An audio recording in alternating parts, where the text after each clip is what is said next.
Welcome to the Bagel Logic Podcast, the show where Papa Tom spreads wisdom like a smear of cream cheese on an everything bagel. Here's your host, Tom Jennings.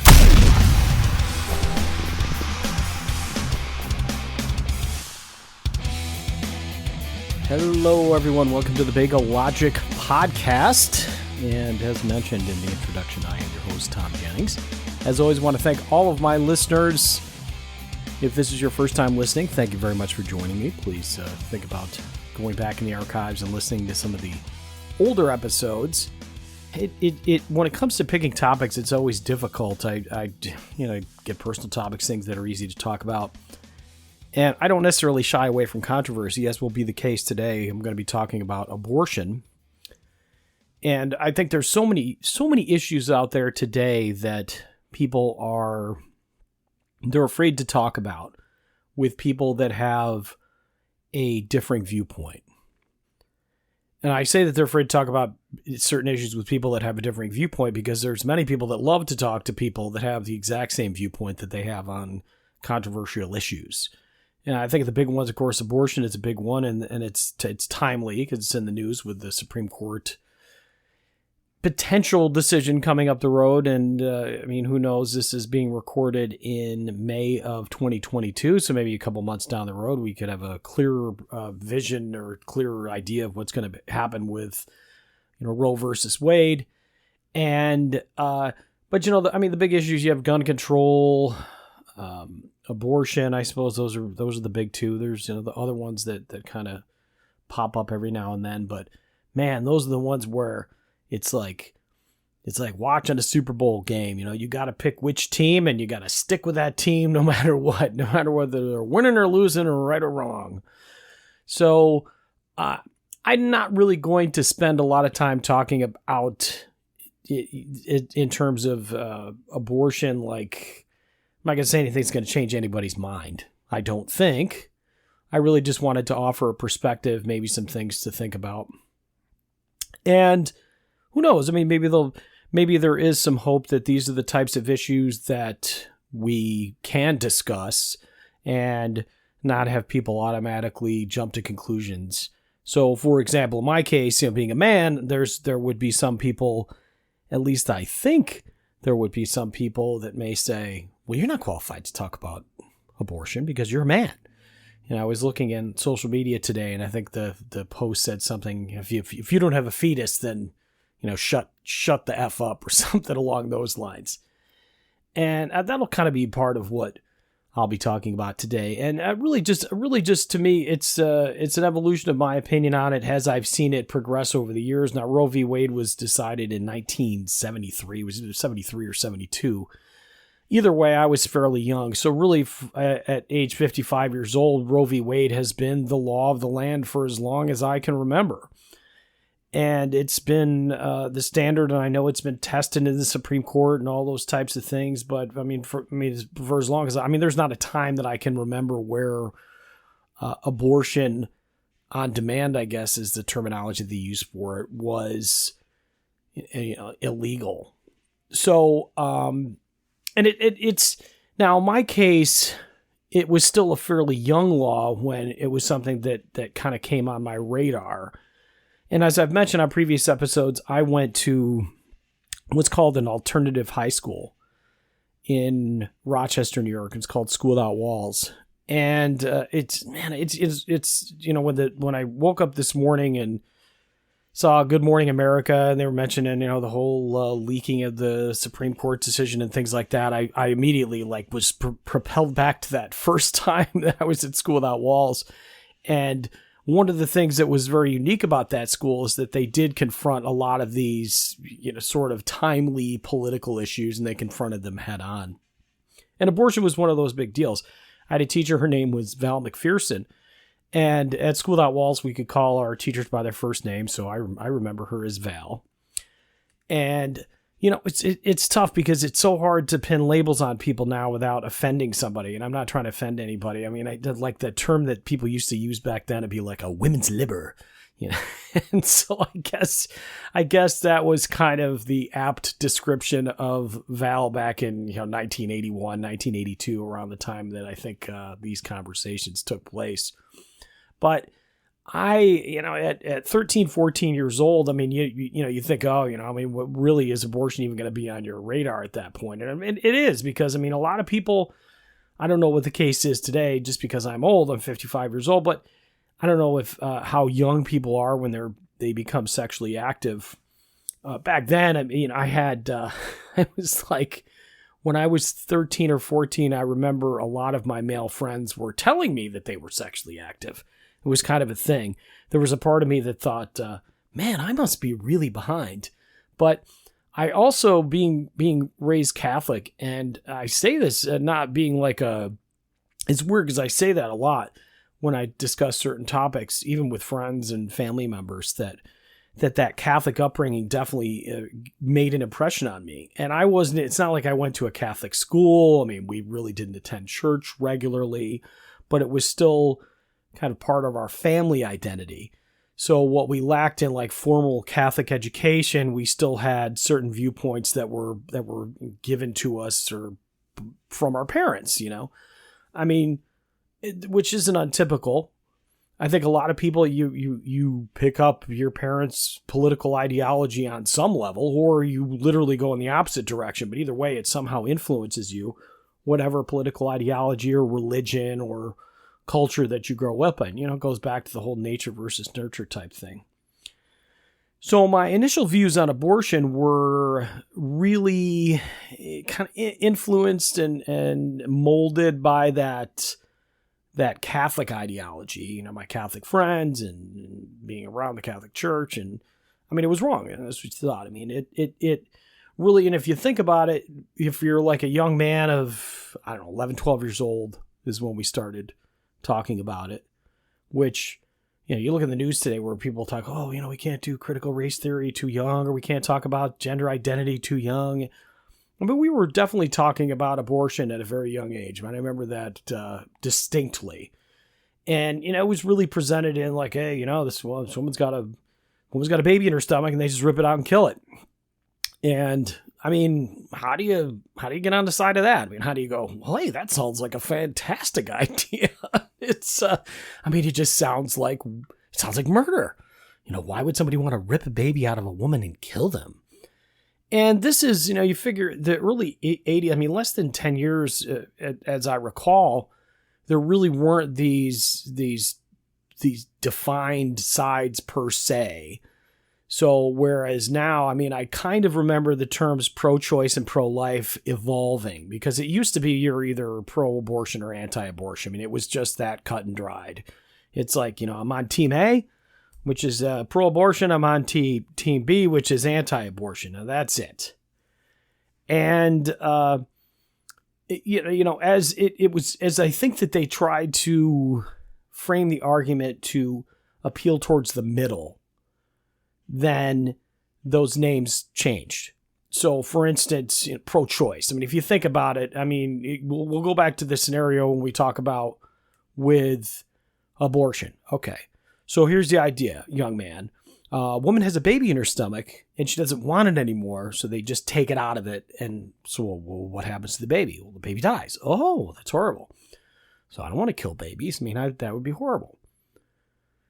So, but then somebody says, what about choice? Do you like choice? Do you like the ability to choose? Do you like the ability to be able to make decisions about your life and your body?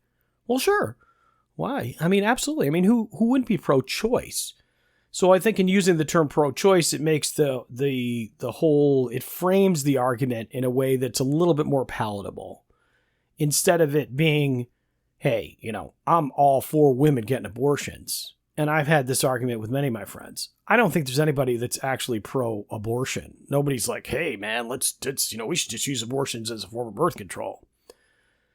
But it really, in some ways, that term pro-choice, it does represent sort of the ideology of a lot of people in the middle in a way that frames the argument that makes it more palatable to the average person. And yet pro-life, I mean, that's another thing. I mean, who's anti-life? I mean, and who likes death? Nobody likes war. Nobody likes killing.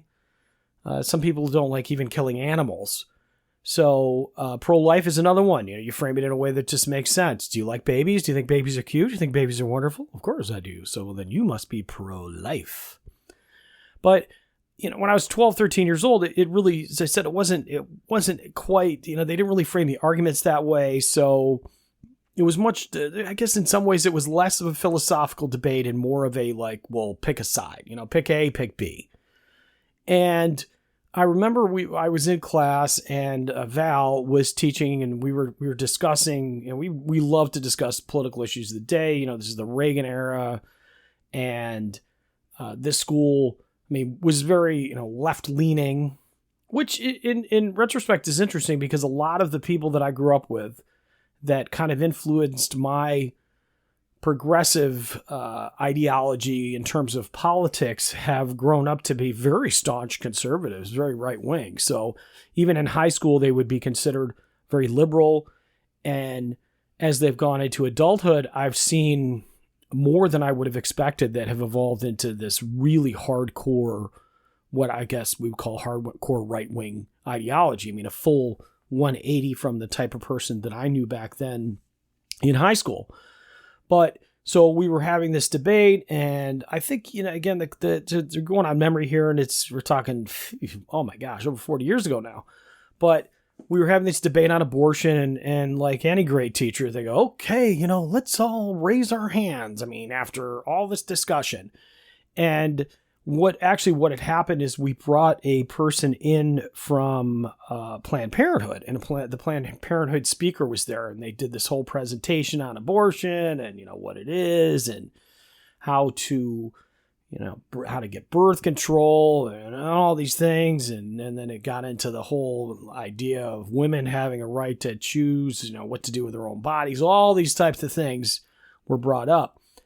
And then it was like, well, after listening to this speaker, what's your opinion? Everybody raise their hand if they're pro-legalized abortion. And everybody in the class raised their hand. And then, well, is there anybody in here who's against legalized abortion? I raised my hand. And it just created this crap storm. Like everybody just, dogpiled me. Like, how can you dare, even think about this? And I'm just like, hey man, I'm telling you, dude, my uncle's a priest. I'm Catholic. We just don't do the whole abortion thing. Like that's just, I'm on team B. I'm anti-abortion. That's just where I am. And it's really funny. I don't know if you've ever been in these situations where you're in a room with everybody thinks one way and you're the only dude that thinks the other way. And everyone's like, well, we totally respect your right to think the way that you do. But they don't. They're just going to be like, well, how the heck can you think that way? And I definitely got a little bit of that. And let me tell you, my teacher, as I remember, Val McPherson, she pretty much hated me for the rest of the year because of my views on abortion. And she's still alive. We have there's like a high school reunion for this place, School Without Walls in Rochester, New York, that's coming up over Memorial Day weekend. I'm very conflicted as to whether I want to go. Because actually, I wound up seeing Val McPherson many years later, and we had these other philosophical arguments where we were ideologically opposed, and we were on we had different viewpoints, and I thought I'd created some kind of impression, but I saw her and she had no clue who that guy was. Like it was like, you're just another one of my students, and being a teacher myself, I kind of get it. I have small classes, so it's a little bit more difficult for me to just completely forget students that I've had over the years. I remember most of them, but yeah, she had no clue who I was. That was you want to talk about a blow to the ego. Here I am thinking, man, when I was a kid, and now like I have no hair. Like if you saw me, I'm just this old fat bald guy. Back then I had this beautiful mullet, long hair, brushed it and combed it 35 times a day. And I even had a girl once say, I think it was like 7 or 8 years ago, a friend of mine was telling me, like, oh, we ran into your old girlfriend, Donna Lemke. And she said, man, do you remember when Tom Jennings used to be really cute? What happened to him? It's like, oh, great. So I'm thinking, man, I was really cute. I was really argumentative. But this woman's liber, she just didn't even remember me. So, but yeah, I said I remember that exchange very, very well. It's it's kind of crazy. But, and the other thing is that the Catholic Church taught that it was against their religion at that time to use birth control. And they were very anti-sex before marriage. So, I mean, I had all these things in my mind. I'm like, oh, I'm not going to have sex before marriage. Not going to use birth control if I do get married.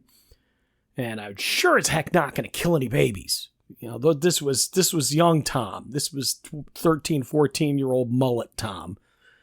And so it's interesting because I did wind up, as it turned out, I think, maybe less than 2 years later, I pretty much took all of my Catholic ideology and all the things that I said I wasn't going to do and just threw them out the window. And if you listen to the episode I did on, being a teen dad, you'll know that, yes, I succumbed to the temptations of the devil and wound up having sex before marriage. And in turn, the young lady that I was with became impregnated with the seed that I had planted in her. And with that, I said back in those days, it was almost customary and pop down and, you have that discussion like, what are we going to do? We're going to do abortion or is the kid going to be born? And in the case of my oldest son, whose seed I planted, sorry to use such weird language. I figure if we're going to talk about something like abortion, we might as well make it maybe a little bit colorful. Because you're always going to offend somebody. But anyhow, it really just wasn't a big deal, and we both agreed that it just wasn't even on our radar. Now, you'd think that would be the end of the story, and I think in so many ways when you have a kid, that kind of changes things too, because now you've actually seen what a baby looks like when it goes to full term and everything like that. And and again, I think life somehow has to shape the way that you view things. So, but ultimately, when in the moment, when I was in the moment of just being a teen dad and just being a dad in general, abortion really wasn't like a thing. Like it wasn't something that I had to consider because, we'd already had the kid and blah, blah, blah. So, where did that expression come from? Blah, blah, blah. I think that's the first time I ever used it on the podcast, so I apologize if you can't stand it. I hate it when people do that, and I just did it, and I'm not going to edit it out either. So really the next time where the whole abortion thing comes up, and this is really where I get the kind of mind, I try not to swear on this program, so if kids are listening, turn it off, but this is where the mind fuck comes along. And so when I lost custody of my child, which we talked about a little bit in the last episode, so if you want to go back in the archives and hear the whole story, you can hear it. But long story short, the kid moves across country, he's not around, and then me being the completely irresponsible person when it comes to any semblance of birth control, I hook up with a waitress that I work with who happened to be married to somebody else, and I decided to get her pregnant. Because you know what? If you're going to get somebody pregnant who's married to somebody else. Now, here's a little sidebar for all you guys out there listening. And ladies. So if you get somebody who's still legally married to their parent pregnant, this is the way it used to be. I don't know if it still is. It may still be. When that kid's born, technically the parent is assumed to be the legal husband of that woman. So you probably want to make sure that you either get that young lady divorced or get your ducks in a row if you want to become dad on paper. In her case, she did wind up getting the divorce before our son was born. But what wound up happening is, and this is a very very strange story, because I remember it, but I really didn't hear the details until later. So the woman who's not my ex-wife is the mother of my two kids. The aforementioned woman that I planted my seed in, impregnated, whatever term that you want to use, and was married to the other person. It was a coworker of mine. She, like her parents really loved her first husband. Like, they thought he was a great dude, and they just thought I was a piece of crap. So she wound up, I guess, and I heard this later. Well, let me tell you my first recollection. So we had gotten an apartment together after dating for, I don't know, 3.5, 4 months. Because again, if you're deciding to make really bad decisions, you should make them really, really, really bad. And so what I had done is I figured, hey, here I've hooked up with this woman who is 19 years old, is separated from her husband, and I'm going through an emotional turmoil because my son has just moved across country, and that was a major upheaval. So I've got some PTSD associated with that. So let's get an apartment together. So that's what we did, because she had actually, what happened was she had hooked up with my roommate and then left him for me. And folks, you want to talk, we'll talk seeds here too, as long as we're talking about abortion and impregnation and all that other stuff. Now, I'm 100% certain that my oldest son was made when I lost my virginity. And I'm 100% certain that my middle son, my second son, was made the first night that I consummated. I haven't used that word yet, consummated. My relationship with his mother. And to the Cheap Trick album, Lap of Luxury. That's how I know the time frame. It's a great album, by the way. Has that song, The Flame. I will be your flame. Anyhow, I can't sing it. It's a great song. So she and I got together, then we get an apartment, and then one day I'm at the apartment, and it was a really dysfunctional relationship, very chaotic. And she didn't tell her parents that she told her parents that she loved her husband and that she had gotten an apartment, but she didn't tell her parents that she got an apartment with me. So when the parents came over, I had to hide in another room. Anyhow, one day, she comes back to the apartment and she has this like angst-ridden look on her face, like just totally flipped out, stressed out. And, I've contemplated, and I'll probably do something along the lines of this topic at a later date. I've actually started to record it once and bailed on it because I just went off the rails on me. But the concept of being an empath, and I think everyone has that ability to a certain degree where you can read people's body languages and sort of see what's going on in their brain and things like that. And so when she came home, I could tell something was up. Like there was something going on in her mind, and it was something that was tormenting her. Now, mind you, we had a lot going on at the time. I was a few years older. Said, she was trying to live this lie with her parents about her ex-husband. The ex-husband used to show up at our apartment because her younger sister just couldn't help herself but tell the husband what was going on. This dude would show up at my work and show up at the apartment, and I get it. Dude, somebody was hooked up with my wife, even if it wasn't the dude that she left me for, it's still, guys don't like it when women leave them.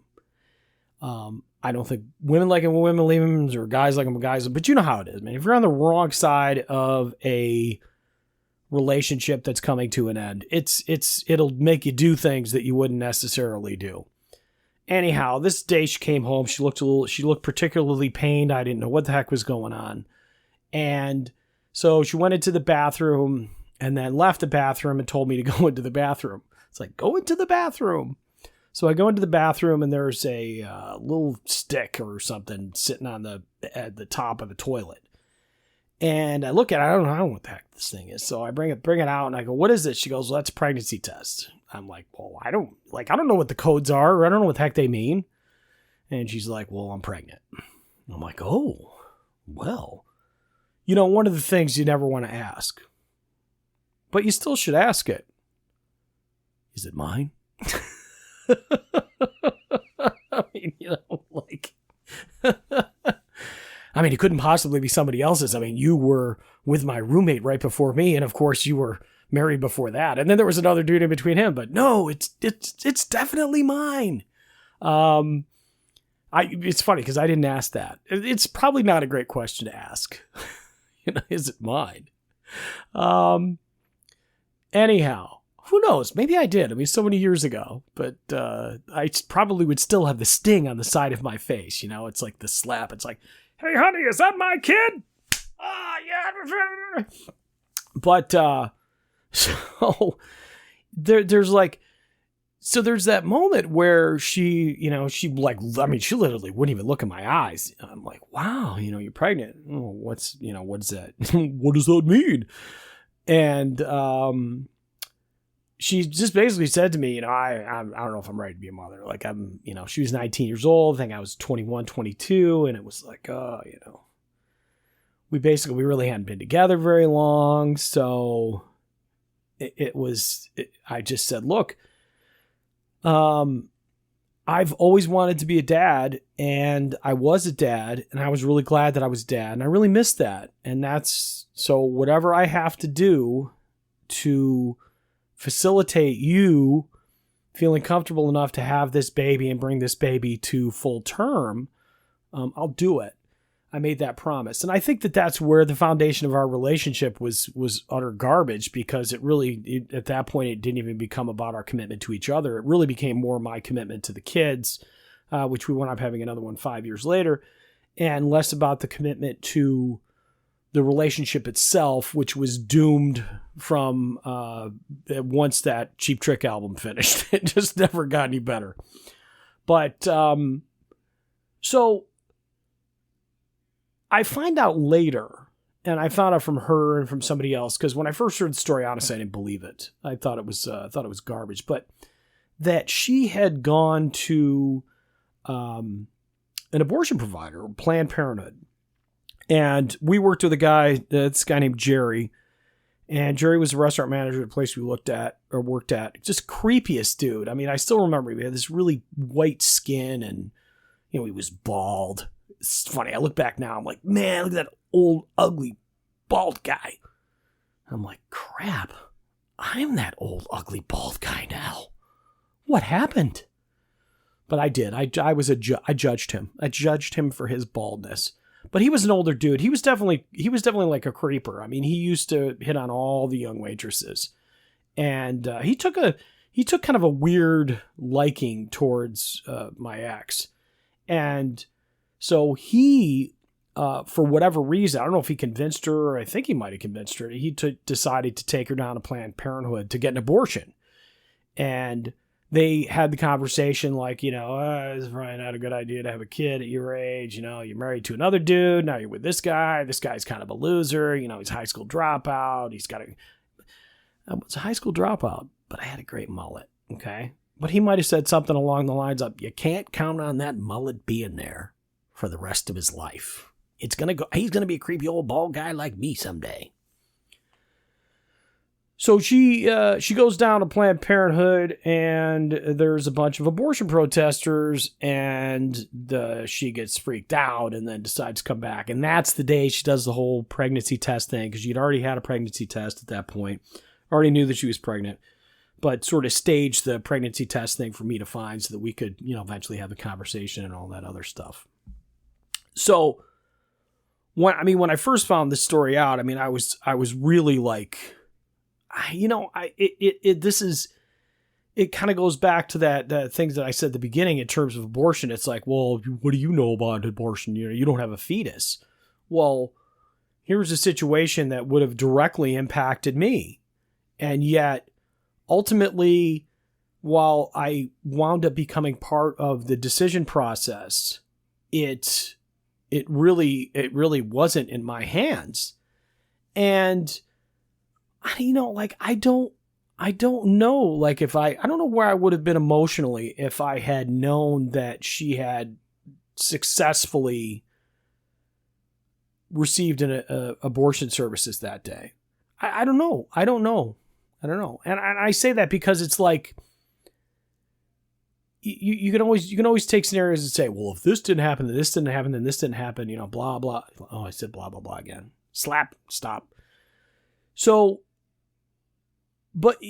here's where the conflict comes into play. So I'm really close with my son, Tom Jr., which is what we named him. And there's like, I always have this visual thing. Like because I used to, the Planned Parenthood that you went to get the abortion, I used to ride my bike by it all the time on the way to school. And I'd see these protesters.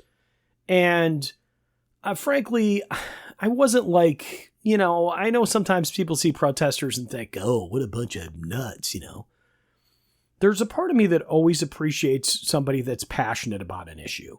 Unless it's really like on the wrong side of an issue. Obviously like somebody in the Ku Klux Klan or a Nazi or something like that, they could have passion, but that's a passion for evil.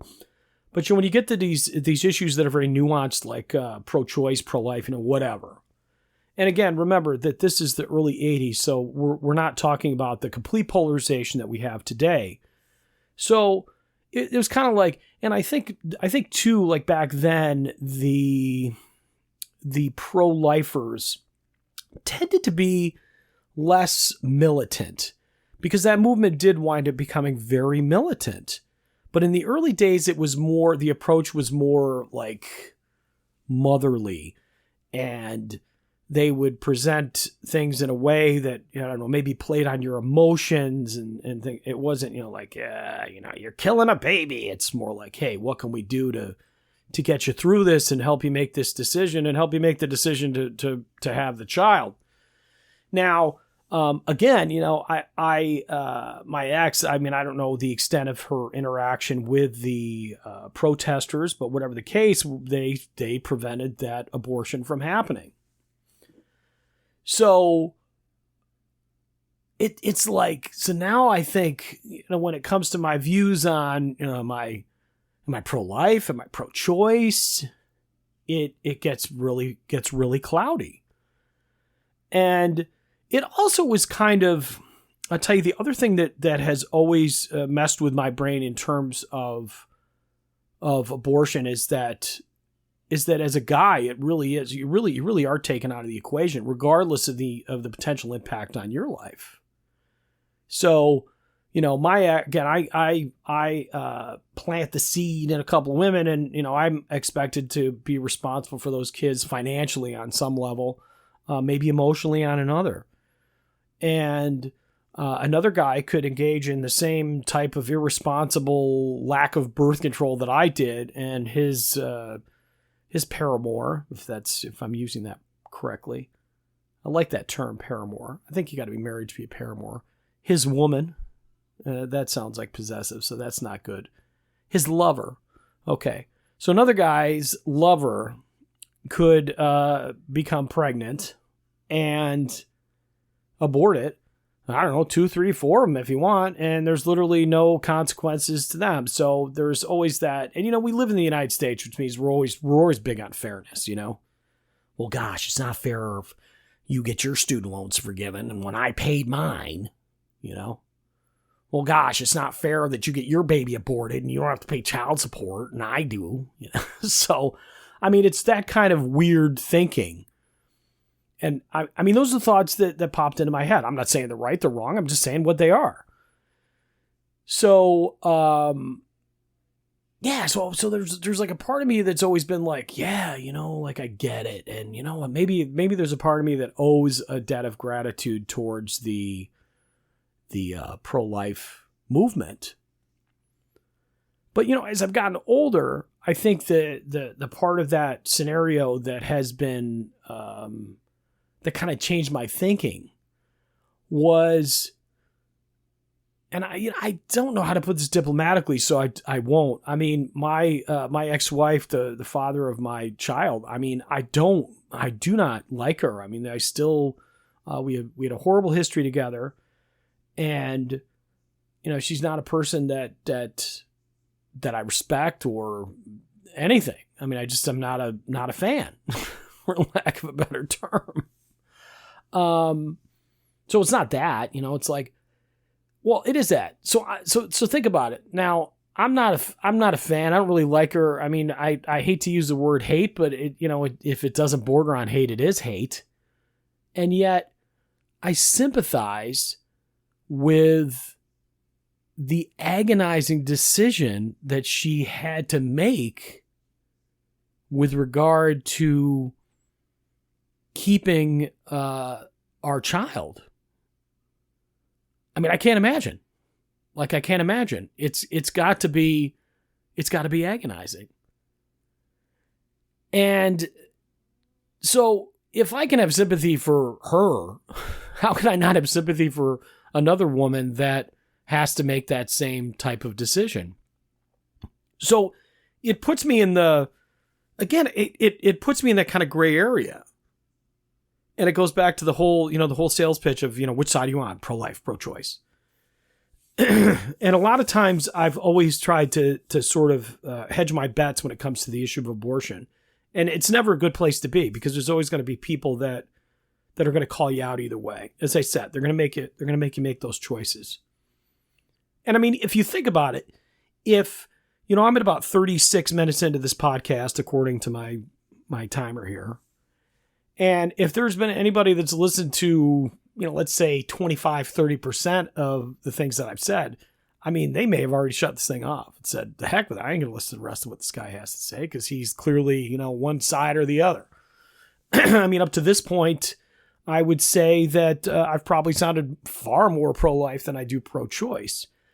And I think that there's some nuances to that. I think it goes back to the thought that, I don't think anybody's pro-abortion. Maybe there's people that are pro-abortion. I mean, there's people that are pro-war. There's serial killers. I mean, whatever. But I personally, I mean, as much as I feel a bit of offense and taken aback by, statements that some women make, like, you don't have a fetus, you don't get it, you don't understand. There is a validity to that.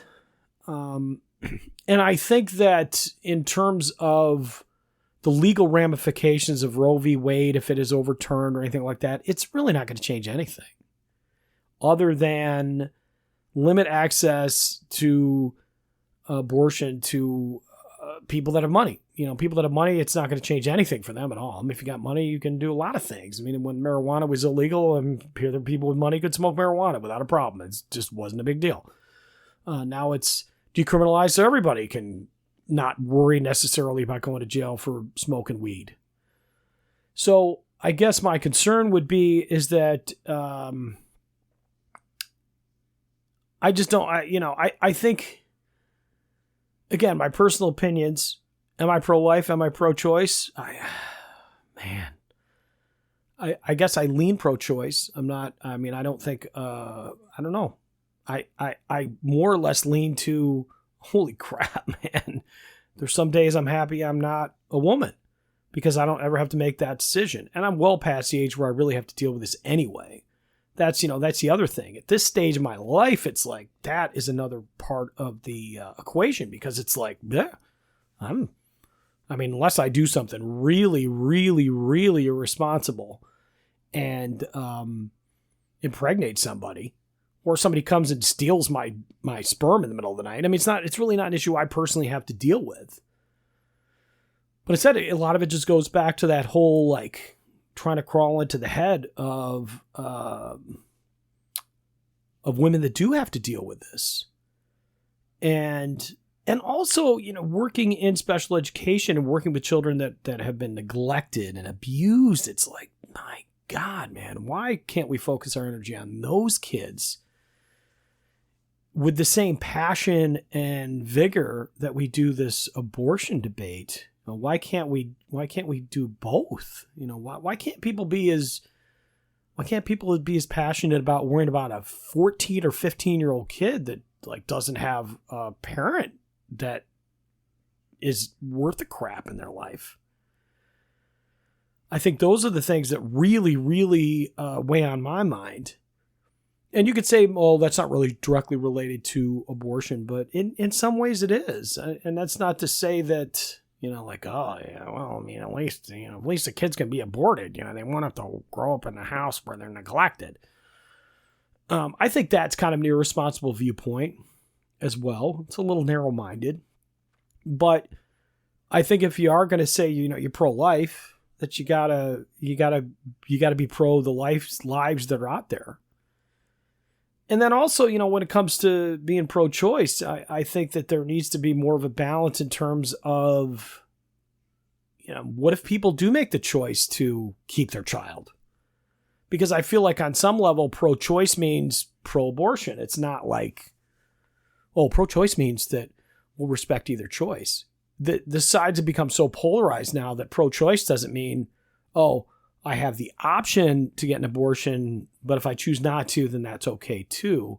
It just feels like, hey man, you got to do it. And could I be wrong? Well, sure. But that's why I think I said at the beginning of this, that really this is kind of meant to be informative and maybe offer just a personal retrospective on retrospective. Well, I guess it's a little bit retrospective, perspective, something. And again, this is, I don't mean to be flip. It's a very serious topic, but I think it's something that we all need to kind of get to the point. I mean, what scares me the most is that this will be the beginning of another long and dark chapter in our country's history where we are just so divisive and so divided that friendships will be ruined, that we won't be able to work on the other things in this country that we really need to work on to make it a better place. Because there really are just lots of other issues that deserve attention as well. And I'm sure if you're passionate about abortion issues, there's nothing wrong with that. Absolutely not. But again, let's just hope that passion doesn't turn into hate, divisiveness, all that kind of stuff. I hope it doesn't. I think it will, but hey, what do you know? Anyhow, if you can think of any other like really fluffy topics, that you want me to tackle, I will. I'll be looking for some guests coming up soon, because this is, when I do the solo one, means I got to have a guest yet. So I don't have one lined up, but I will line one up soon. But I do appreciate you listening to the podcast. This was definitely a weird roller coaster ride, as I'm sure those of you who came along for it agree. But, and I'll close saying this. If I offended you, I sincerely apologize. And please tell me how I offended you, because I don't want to offend people. I really don't. So if you can educate me in a way that's respectful and give me your opinion, I'm open to that. As an older guy, 55 years old, I'm just being honest with you, it's a lot harder to change my opinion as I get older. It's just a function of age. And if there's something I said that resonated with you, hey, reach out to me with that too, or anything in between. But again, I think that these are issues that we all need to think about. There are things that we need to not ignore, and certainly I'm certainly there'll be more down the road. So thanks for listening. Until next time, this is your host, Thom Jennings, the Bagel Logic Podcast, saying I'll see you next time.